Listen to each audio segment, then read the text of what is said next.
Okay, so welcome or welcome back to BTide. And in this video, we are going to make a server manager. Now, I have not seen a single video on this topic on YouTube, so I thought I should create a video on this.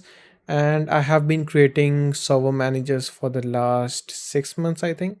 So what we need to do is for server manager, we just need a Node.js server which will manage how many players are coming in and how many servers do we need to start. Now we will not be covering the system on how to pack dedicated servers. This is just based on making the dedicated, like making this server manager work. And now this server manager can do a couple of things. Firstly, it can keep track of the number of players in the current session, and it will even keep it will start the dedicated servers itself on a random port. If the number of player exceeds the maximum number of players that can be in there, can be in a session. Now this can be made a lot more advanced. Different virtual machines can be used together, so that would be covered in advanced dedicated server manager, which is available on our Patreon. You can go and get that, and even the project files for this video is also available on Patreon. Support, yeah, like thanks for supporting if you are going there. And let's have a look at what we are going to do. So if we play, so we get this thing as we will make a connection successful node, and we get the port status. Now like this returns us the port status. Let me just show you. This gives us the port status and player count status and the IP of the server. Now this thing can then be used to open the level. Now if we go up, we can see that we are trying to open that level, and that's why we have a small error, that network failure. And that's why, because on that dedicated server is not the dedicated server of this game. It's just for testing out purposes, so that's why. But you can pack dedicated servers and just run it in the way we did. And this is not that much advanced because you don't expect that in a 50 minutes video. But I hope this video is useful and you can easily build upon this. And yeah, now you can start moving. One more thing before moving ahead is the relation with PlayFab and EOS. Now if you're using PlayFab, then it provides the virtual machines itself, but basically they cost a lot. So you can use your own homemade virtual machine that is being hosted on your computer, and then just run this server manager, and from the game connect to this server manager and request a session. And you can make this server manager region based, or add rules for it, forever, like whatever rules you want to make. And if you're using EOS, you can do the same thing. You can deploy your servers locally on your local network and connect it to your WebSocket connection of Node.js that we will be covering in the video ahead.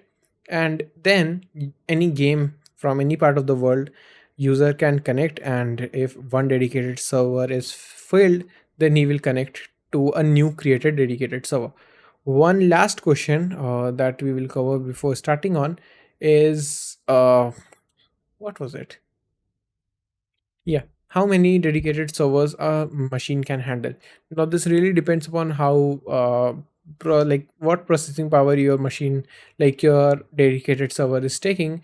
But if even for a PUBG type game, we have seen 20 servers on a single machine doesn't give a load. So in this video we will be covering only one machine. That means it is assumed the server manager is running on just a single machine, and it will start multiple instances of the dedicated servers as required, as and when required. And yeah, now you know. And one more thing, nothing, you can now start. And do hit the subscribe button if you wish, and thank you. Okay, so welcome back to the screen. Now presuming that you have my mic input was very high, sorry for that. But presuming you have Node.js already installed, which you can just go to the Node.js website, press download, and then just go through the process. Remember to add it to the path and just press install, and it will do that.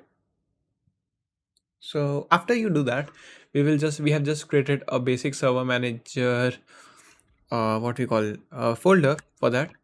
And now in this folder itself, like this place where the path is put, just press on it and write cmd. You can do that with normal file manager or even this enhanced file manager, any of it will work. Just write cmd and this will open up the command panel in the location of this thing, what we call, sorry for messing up the name, but command panel in this place, in this folder path. So now what you need to do is we need to initialize Node.js. So we will just make npm initialize, and this will ask us for a few package names and things like that, and we will leave everything to be default. And remember, we have set the entry point to index.js, so we will keep our main server.js, the server file as index.js. Don't worry if it confuses, if you're just here to make the server manager and don't know much about Node.js. Following the video you will be knowing everything. So just press enter and you will get this, is this okay? Yes, just press enter and you will get this line, and done. Now you will see a new file, package.json.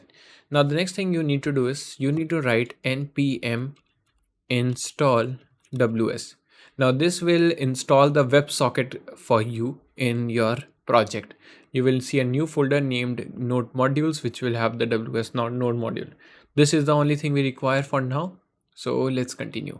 Now again write cmd, and this time write code dot. Now this will open up the Visual Studio Code. Now I usually use Visual Studio Code to edit this folder, edit JSON code, edit Node.js code. You can use any. I even use Fleet by JetBrains, a very really nice tool for edition, but it's still in preview versions, so that's why not very stable, and that's why I'm not using it here. Anyways, the first line, let's start writing the code for this Node.js server. Don't ask me many questions regarding this Node.js server, because I'm not a backend developer, although I have a good knowledge with Node.js, but not that good. You can understand, like, okay. Now we will initialize the WebSocket connection, and we will just make it and require ws, and we already have the ws installed. So this, now the WebSocket is initialized. Next we need to initialize spawn. So if you don't know what spawn is, so what spawn will do is will start our dedicated servers. It's like starting a terminal window from Node.js code. And child process, and then I believe I made a spelling mistake here, child. Oh, sorry, this should be this brackets and not the curly ones. Yep, now the error is gone. Then we will initialize our WebSocket, like we will start our WebSocket connection. So starting a WebSocket server is very easy. We will just write a new WebSocket dot server, and then we will pass in the port which we want the this WebSocket connection to run on. I usually use 4000 for the ports, so we will be using 4000. And then we need to initialize the latest dedicated server and the number of player it has. So we will be holding the information of the last dedicated servers and which port it is running on, and we will keep on adding the number of players that join. Now just remember, if you want a very advanced dedicated server, you can already, as I already told in the start of the video, you can check our Patreon. We have a very really advanced dedicated server manager, and it will be getting frequent updates. And also we are planning a tool like that for our Unreal Engine Neo program. But anyways, we will make a let dedicated. So we are initializing a variable named dedicated server, and we will make it equal to, and this will hold the host info that is the IP address, or you can make this IP address if you want, or let's keep it host. This will hold the IP of this machine, that is the virtual machine which is running this script. So that would be our, let me open up Google Cloud. Okay, so this is my public IP of my virtual machine, and I will just put this here. And after this is done, we will just pass in the port info. Now this port info will be managed by our server, so we can just pass any random port. We can just make it 3000 maybe, and done. So because it's a number, so that's why we did not put it in that bracket type something, because we will be taking a random port info. And then we will have a status so that we can check if the port is full or not. And I would suggest, if you don't want to use status, you can leave this out, but I would be using status because this will also be used in advanced server manager. And in this player count, so this player count is the number of players that this server currently has. So the default would be 0, of course. And when we have this dedicated server ready, then we can just make WSS on. So this is a listener for events. So basically this will wait for a user to send a message, or just like this will wait for a connections. And currently only the players would be connecting to this WSS connection. So that's why we just have WSS dot on connection. Just let me check if my OBS is even running. Yep, it is. So if we receive a connection request, what we need to do then is we need to pass in WS, and we need to make this event so that this fires up. And the first thing that we need to check if the dedicated server player ground, dedicated server dot player count, is greater than equal to the max number of players you want. So for instance, I just want one player in my server, maybe two. Then maybe I will just want two players in my server. If it is greater than that, then what I will do is, then I will just make dedicated server dot status and change it to full, and this will do the trick for me. Now if this is not the case, that means the server still can take players, then I will make dedicated server dot player count plus plus. Now this is basically we increase the player count so that, like, it's an async work, more players can join and continue the process, and the process is the fixed for every player. Now if this is done, then what we need to do is we will check if the dedicated server status is equal to full. So in this case we need to fire up a new server, and we can just get a random port first, and this can be taken by math floor, and then math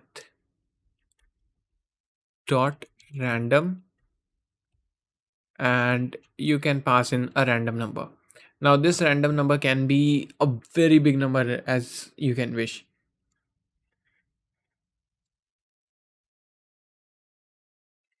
So now this random thing will return us a random number between 0 and 1. So what we need to do next is multiply it with a number which can be the possible maximum port value. So we will just multiply it with 65535, I think. Yeah. Oh, 35. Yes. And then we will just flow, like, make it integer number. As you can just hover over it and returns the greatest integer less than or equal to this number. So this will return us the port value. So now we have a random port. Then we will just set the dedicated server dot status and then we will make this equal to running. And now we need to reset the player number.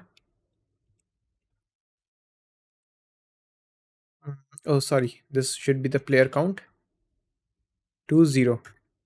And then we will just start the dedicated servers. Now we do not have a function for starting the dedicated server, so we need to create one. We can just end this thing here, and we can create a function, maybe start dedicated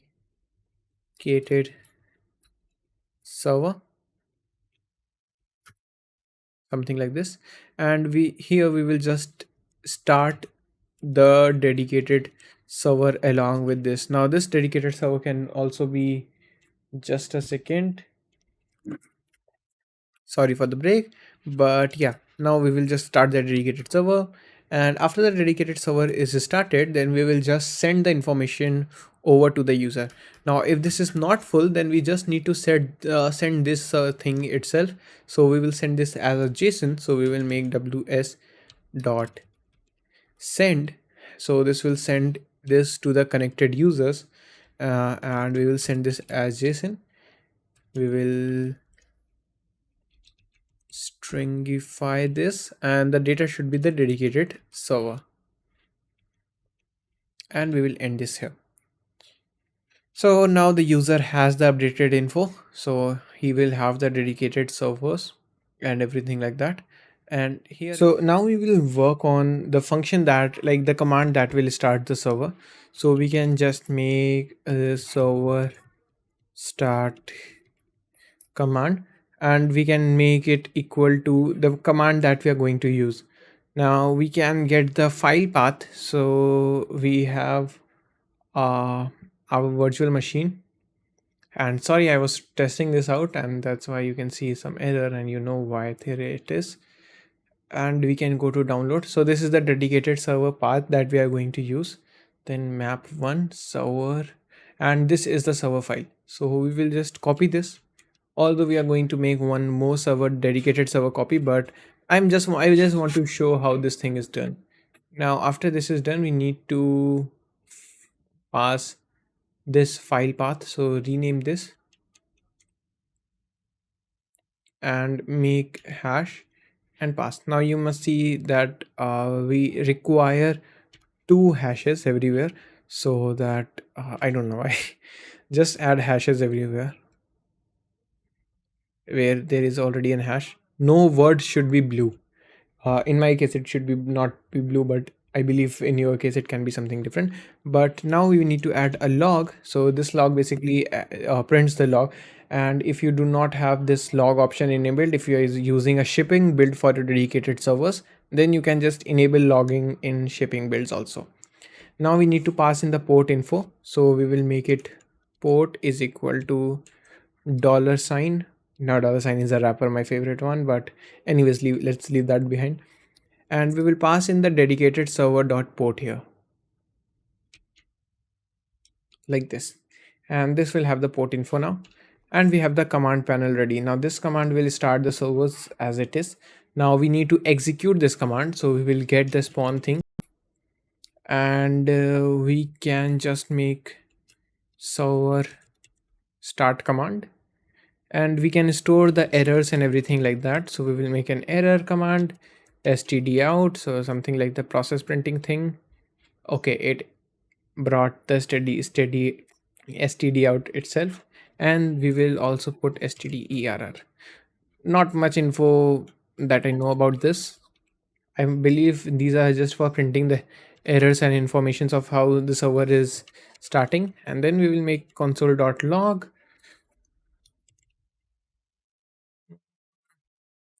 We can directly print it, right?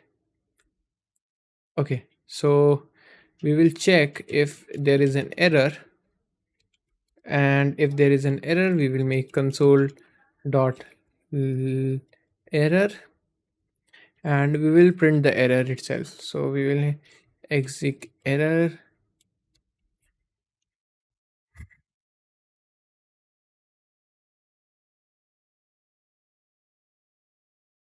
and that is it. And we will make a return statement. After this is done, we will make console.log and put the std out dollar sign std out and end it out there, and just copy this line again, sterr, paste this out here and paste this out here, and then we are done with this thing. So as you can see, this is showing an error here. It expected an end line, but I do not know why it expected that from me. Do not have any expectations like this from me, please. But oh, okay, this should have been a normal brackets and not the curly brace, and yeah, the error is one, and this is the updated code. So we will copy this up, the whole code, open your virtual machine and go to your server.exe. We will open up the server file, and I usually use code.i for this, so code.i, and this must be having some code already in it, but I will remove that. It is not the correct code, so I will copy everything and delete so that you do not know anything that I did. And let's close this up, paste, please paste up. Yeah, so we have the code here now. Let's save everything. And one more thing that we need to do is, okay, let's just start this. We will do things later. We can just close these command panels. We will write node dot and start. You can even write node index.js or index file name.js, whatever file name you have. I have put it in index, so I can write dot can only be used for index if you have the package .json like that. Ignore all bullshit I said. So now when we have the server started, we can just go to a WebSocket checker. I will reset.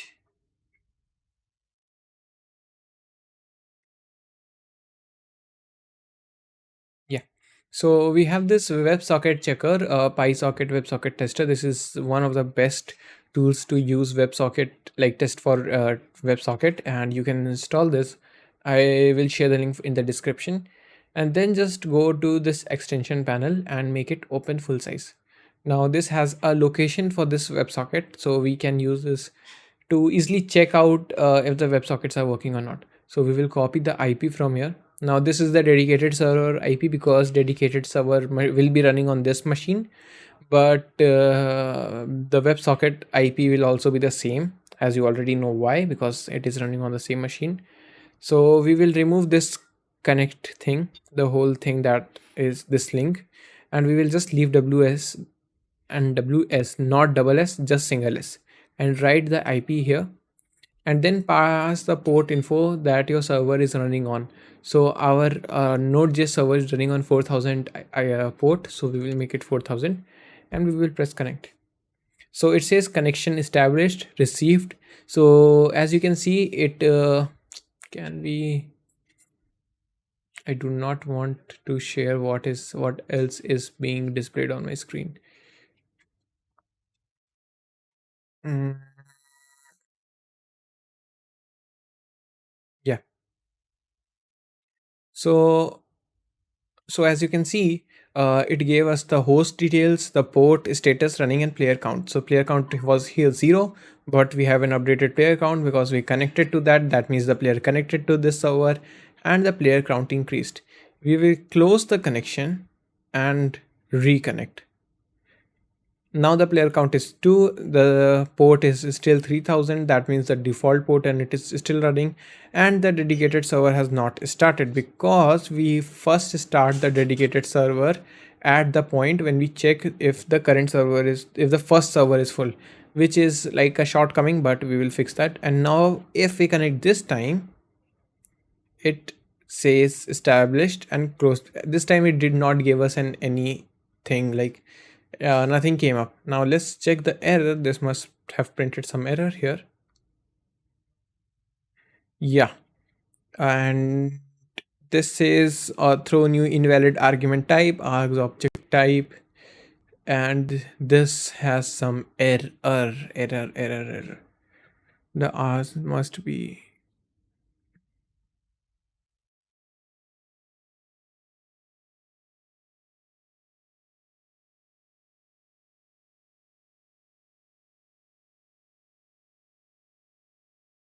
So this line has an error. Uh, let's do one thing. In this child process, let's add execution as the main file and change this spawn by execution and change this spawn by execute, and now rerun the server. Now we reconnect, established connection established, we reconnect, connection reestablished, connect. And now it says exec is not a function, although this should have been. As you can see, exec. Hmm. Let's check the server error for this.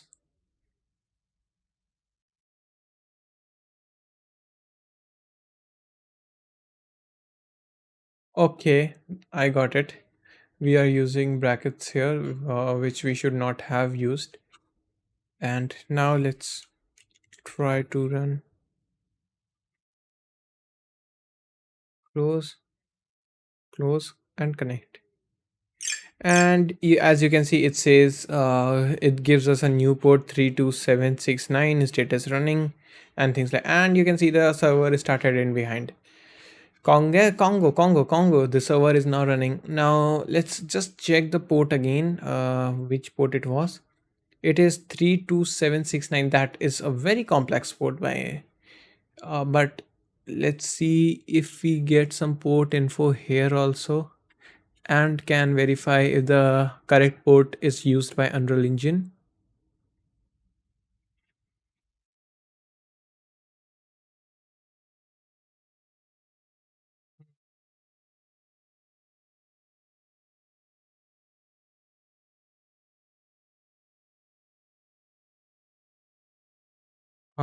The port info cannot be seen again. Okay. Okay, we will make a system to make this randomization better, but that can be done later because this is running on our server. So this is just a line code. So we will make sure to print out the port that the server is running on. But yeah, that works for us, right? That works, bro. That works. So after we have two players, we create a new server and things like that work. Now what we need to do next is we need to make a system which, like, the Unreal Engine game can connect to this server and get that data and join the server.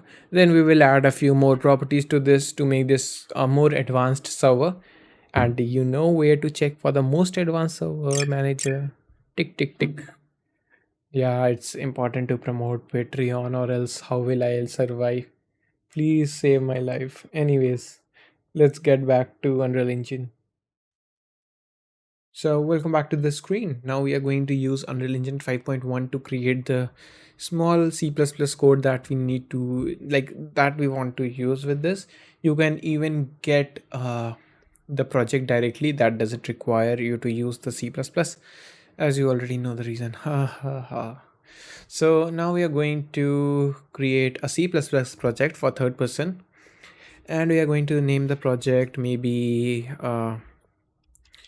basic server manager, and then we are going to make it maximum and disrupt. Let's leave that and just create the project. So this will create the C++ project that we require, and we are going to edit this in Rider. You can use Visual Studio 2022 if you want, but I don't think that concerns anyone. But yeah. So now, yeah, the Rider is open. So let's go to build.cs folder,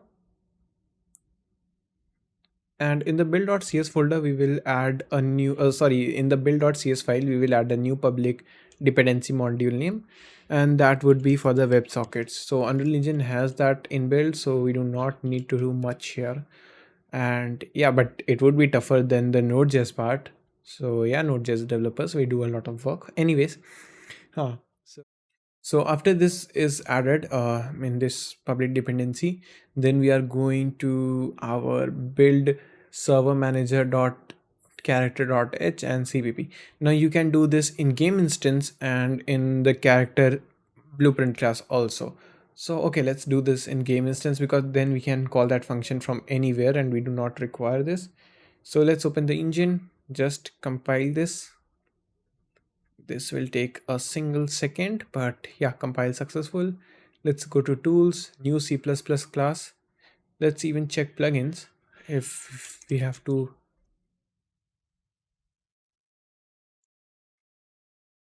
Okay, I don't think that we require this. Yeah, let's just add a new C++ class for game instance, and we can name this base game instance, and we can just create class.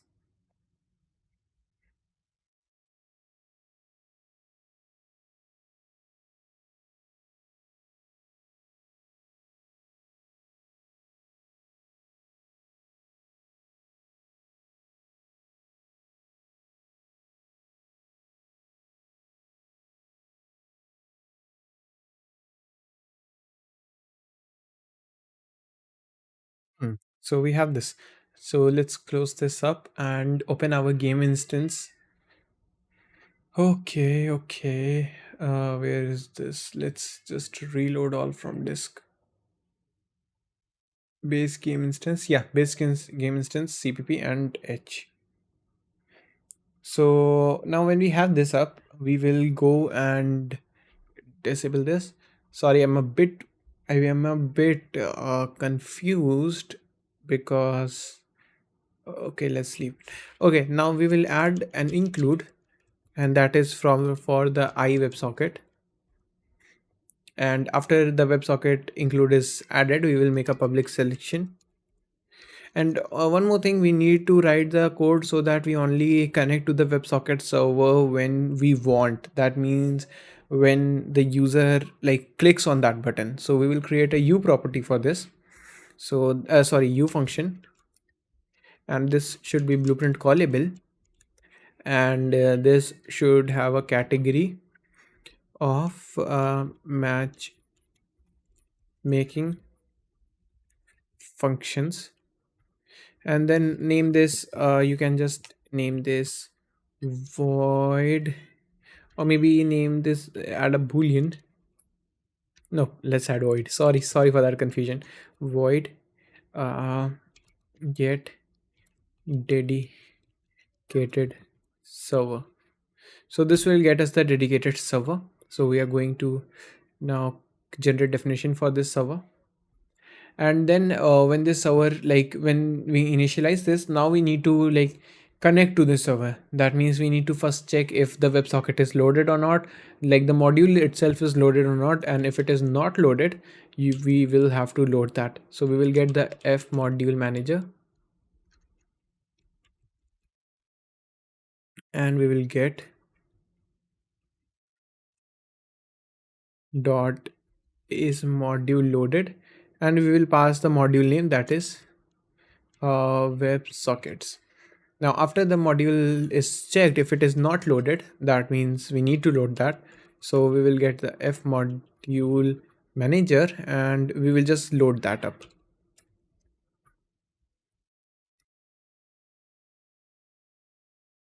And we will pass web sockets. So a lot of guys while copying the code see if like this something like it is written is in module name. So don't copy this. This is just the writer's method of showing what this is. So just write the WebSockets in bracket. I came up with a lot of questions in the EOS series. that why this thing is written here, and if you write it, it gives us an error in Visual Studio. So this is written by Rider and we have not written anything, it's just this thing. Remove this in module name. So after this we will initialize the WebSocket connection. So for that we need to create a variable firstly for our WebSocket so that we can initialize the WebSocket. So we can make a t-shared pointer,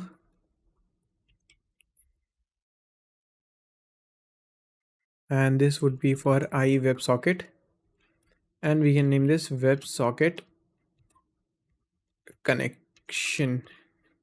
And let's go back here, WebSocket connection.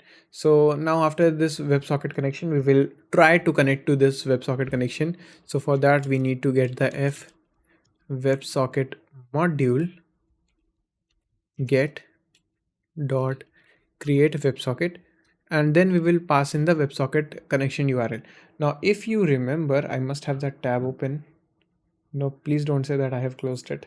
Sorry, I'm really sorry. I will have to open the code. Yeah, if you remember, we had this as the Node.js and the dedicated server IP. So we will just copy this and we will paste this here. So if you remember, we opened that WebSocket connection checker and we use this thing as the WebSocket location. So same way we have to use the URL, the WebSocket URL. So we can just safely replace this by here. Now a better method would be to just go and declare a U property and make it blueprint read write edit anywhere category match making variables and make it f string. Let me just check if it takes the f string, right?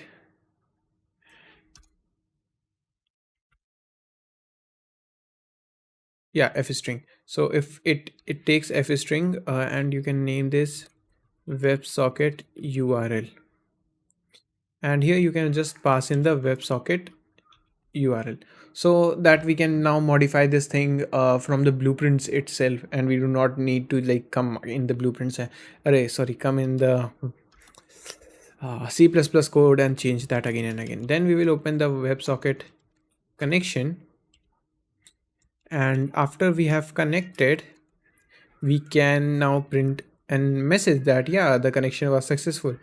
So you can add a U object or add lambda, because the code that we have used from description has used lambda. So because he will even explain using lambda, so I believe it's better that we also use lambda. Yeah, and in this lambda statement we will just print a string. So UE log temp warning text. And what text we need to print? Oh, we need to print the message that we have successfully connected. So successfully connected, and we will end this here. Now after the connection is done, we receive a message. That means, as I already told in the start of the video, we will receive a message from WebSocket. So we will have to change the on connected to on message, and this will give us the message that we written. Now we also need to add in parameter that this message will be returned. So we will have to add a const f string, and we will make it message string, and here we will just print the message string. Why is it not printing? Please print.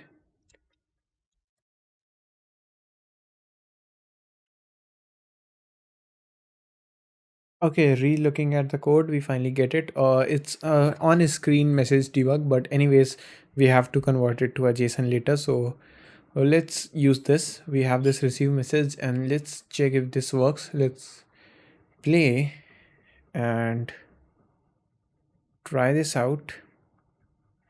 Build succeeded.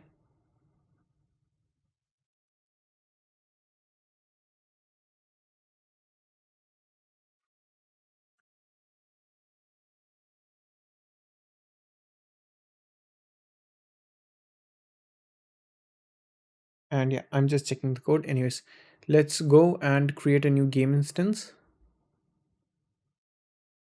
Oh, this should not have been an actor class. Blueprint. And we will search for base game instance. And we will name this BP game instance. And then in this BP game instance, we will go to class defaults and we will have this WebSocket URL that we can copy from this website. Oops, sorry, you must have made this. Why would you copy it from website? But yeah, pass this here, compile and save. And on initialization itself, event initialization, we will add a delay of just 5 seconds and we will search for get dedicated server. Let's check what it prints, and we will also go to our virtual machine and start the dedicated server.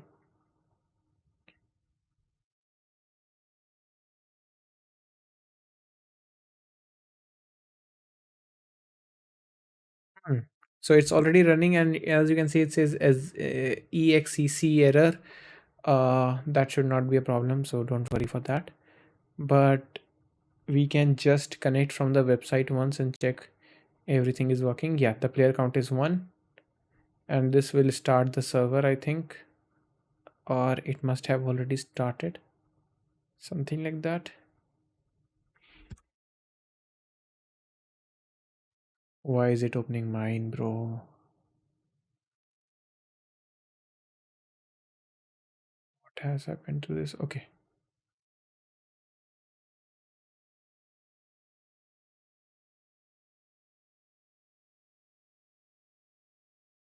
Let me just reconnect to my RDP. I don't know what has happened.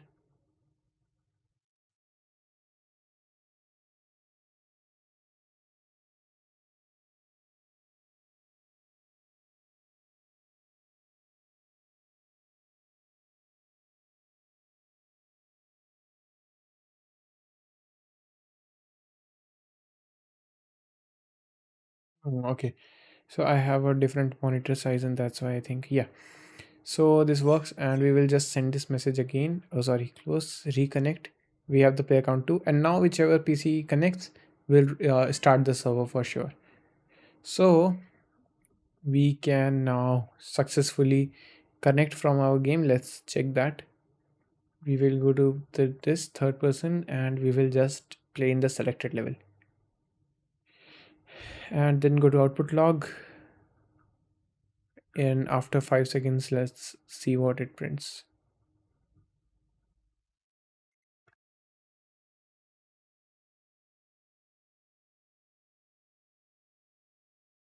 Oh, sorry, I forgot to do one thing. Let's go to project settings, maps and modes, and set this to BP game instance. I'm really sorry, I forgot that, but yeah, now this should print in 5 seconds. 1 2 3 4 5. Oh, done, bro. Please print something, bro. Please print.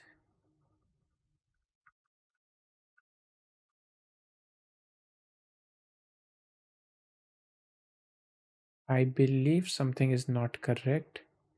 The timer is for 5 seconds, and in project settings we have BP game instance. Everything is working. Then why is it not printing? Let's play in a standalone, but before that let's go to edit, play, and let's add command line options dot log. Nope, we do not want that to be done. And let's play in addition standalone.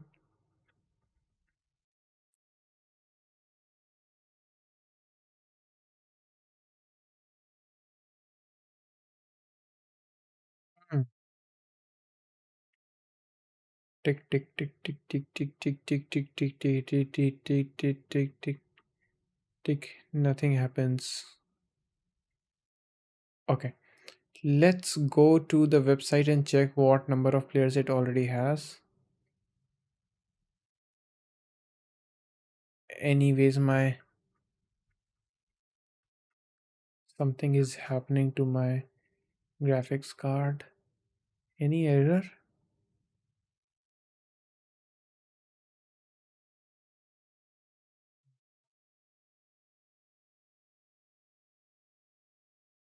Oh, okay, it's compiling status. Anyways, let's go back to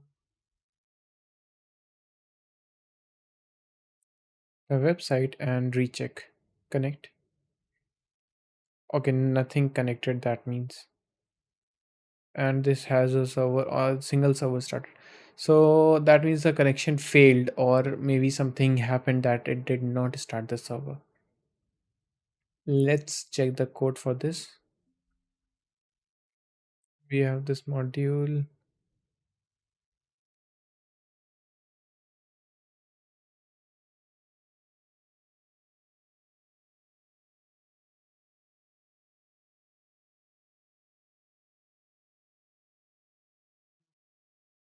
Oh, we forgot to connect. That's why we forgot to even connect. Ah, nice. That's the biggest thing. Connect. Oops, we forgot to do this, and then we can just recompile. Compilation successful. Let's now play.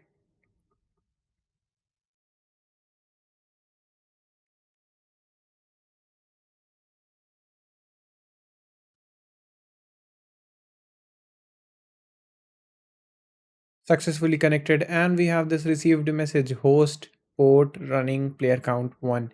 That means we are now connected to our server manager and we can get the host and the port details.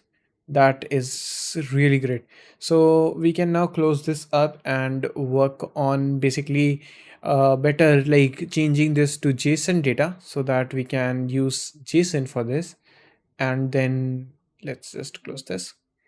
Like we can convert this message string to a JSON data and then get all the values out of it. So you can even use VAREST, but okay, let's do that. So next what you need to do is you need to enable VAREST plugin, the most famous plugin for working with JSON. So we can just install this to the engine and we already have that. So we can just safely close this and go to the project again.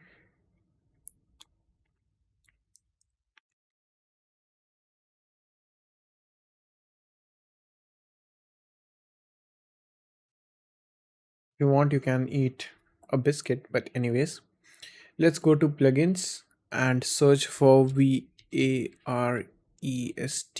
and cancel and restart now.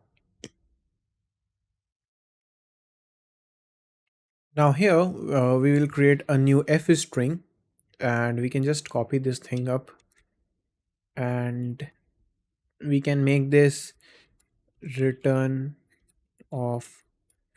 So this is something like a quicker method to solve this issue. Dedicated server, and this will store the string for the dedicated servers. So after, sorry for that, but now we can just go to the base game instance.h and here we will make dedicated return of dedicated servers is equal to message string. Okay, so now we have the return of dedicated server equal to the message a string function. We can safely close the engine and this message string will hold the info and we can now just start.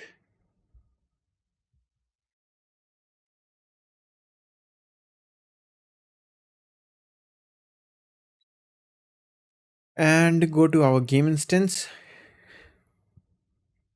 and in this game instance we will make a branch, although we should have made a more optimized solution to check whether we get the response or not, something like a delegate. but this thing will work for now. We will get the return is empty. If this is true, then we will add a delay of maybe 2 seconds, and we will just make a print string, uh, variable empty, and then will pin here. Then what we need to do is we will get the VARST subsystem, and then we will go to VARST subsystem. And sorry, I have not worked with this thing from a long time, but I believe something. Oh, okay, construct JSON object. Yeah, that is it. Right click this, promote to a variable, and name this response. And then in this get this response, get to VARST JSON and decode JSON, pass the string that is the return of dedicated servers, use incremental password, and then make branch. I believe, yeah, reconstruct. Okay, if this is true, then get this response, go to VARST JSON, get field names for each loop, and just print all the strings, all the field names. This way we can know that, yeah, we are getting the right values or not. So save this up. Why is it taking so long? It's giving me tension. Oh, okay, I already have it playing. No worries, I will close this. Closed. Now let's play. Save. Okay, this should work. Now just give it 5 seconds to load. That is the initial time it takes, and successfully connected.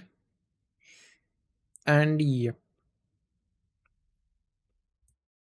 So as you already saw, that works. So now we can just add, we can just remove this branch because that is working perfectly. Why do we even have to do that? And we can remove this even, and even this, and we will just get the field. And in the field name, we will pass the first field, that is, let's go back to our Visual Studio Code, and we have host, port, status, and player count. So we can use the host and the port info. So we need host, and we can copy this up and write port. And I think we can just convert it as a string, and we can then get open level, or maybe execute console command. And then in the command we will make append, and here we will pass open, then the IP information, that is the host. So host info like stores the IP information, and then we will make this thing so that we can connect the port. And here we will copy this up and pass the port info to the D statement, and this will open up the port. So for now, because we have not built any dedicated server here, we will just set this up here and paste and play. Let's check if that works. Although no dedicated server is running, and the server on that level is variable empty, open one this, and open port. So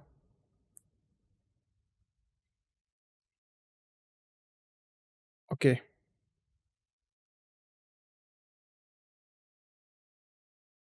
so that will not connect, of course, because no server is running on that port in reality. And you even have an error that broadcast network connection timed out, and no server was found. So it opened up the third person level. But here is the thing, now you can just, and you can see the servers are running, but that is of a different project, so that is something else. So, this is how you create a dedicated server manager. Now, I know you must have a lot of questions on how to expand this and create it much more better, like in a much more better form. So, for that, what you can do is you can either get the example project from Patreon, which has a lot of more functionalities for matchmaking and things like that, and even region based matchmaking, or uh, what else you can do is basically you can just put to, or basically you can just add all the logic that you want here, like you can add the number of players, what region they are, you can add checks here. Now I know that can be difficult, so if you want you can even hire us for freelance. Yeah, like we are open to do jobs, so you can even hire us to create custom dedicated server managers, and if you have a large scale servers we can even create managers for them. All the links will be in the description, of course. So that is it for this video. Meet you in the next one. Hope this video is helpful for you guys. And as I already told in the starting, you can use this with EOS and PlayFab, and all. I have already shown all the examples. So yeah, thank you. Meet you in the next one.